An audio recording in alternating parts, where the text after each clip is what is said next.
Hello and welcome guys आपके अपने channel step up banking में।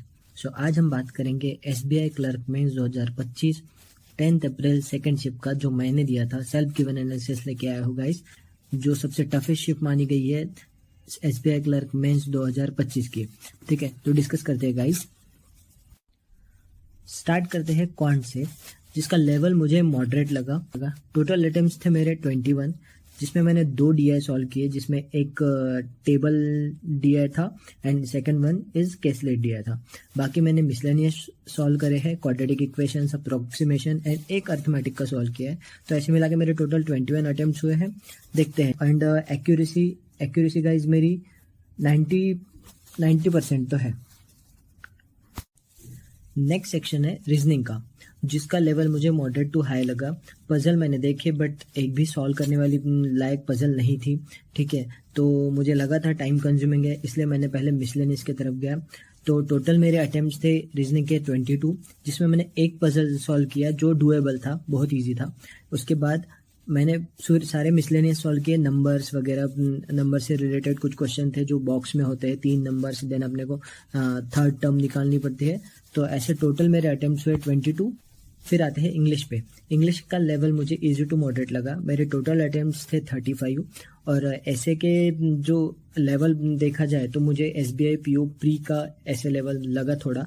ठीक है, 1-2 ऐसे थे जो बहुत इजी थे। तो ऐसे टोटल मेरे इंग्लिश के अटेम्प्ट्स हुए 35।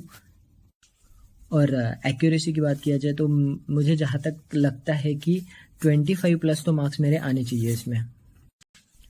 देन आते हैं सबसे लास्ट, सबसे difficult, general and financial awareness वाला टॉपिक सेक्शन, जिसका लेवल मुझे बहुत डिफिकल्ट लगा गाइस।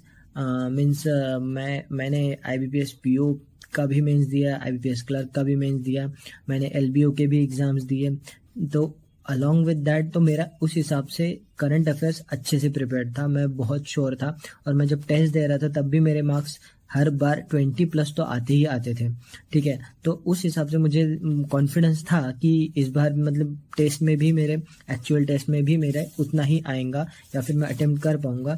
बट जैसे सेक्शन स्टार्ट हुआ, मैं पूरे 50 क्वेश्चन मैंने रीड किए, मुझे 2-3 ही क्वेश्चन लगे जो मुझे पता है, जिसके आंसर मैं श्योर शॉट था। बाकी कोई क्वेश्चन डुएबल नहीं था। एक भी क्वेश्चन मुझे ना रिकॉल हो रहा था, ना ऐसा लग रहा था कि मैंने कहीं पढ़ा है, कुछ भी रिकॉल नहीं हो रहा था गाइस। तो मैंने जहाँ तक अपने पॉसिबिलिटीज़ के हिसाब से मैंने 12 से 15 अटेम्प्ट किए हैं, जिसमें से 6 से 7 मेरे ज़्यादा से ज़्यादा करेक्ट हो सकता है।